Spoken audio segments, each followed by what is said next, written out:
Hi guys, welcome to How to Maximize. In this video, I will show you how to fix your Shopify payments account is on hold.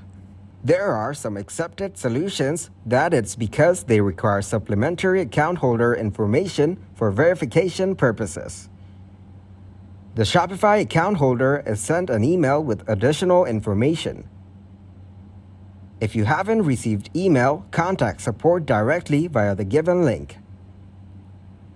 You may need to submit some additional documents about yourself and your business to complete the standard review.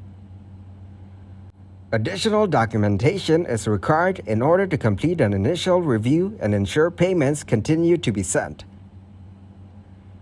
Add documents by clicking on Upload Document.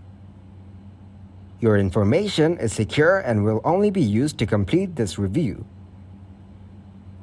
Your payouts from Shopify payments are on hold while we review your account. Click on Contact Support for next steps on the standard review. By following above-mentioned steps, you can fix your Shopify payment account is on hold. Thanks for watching, and please leave a like, subscribe, and share.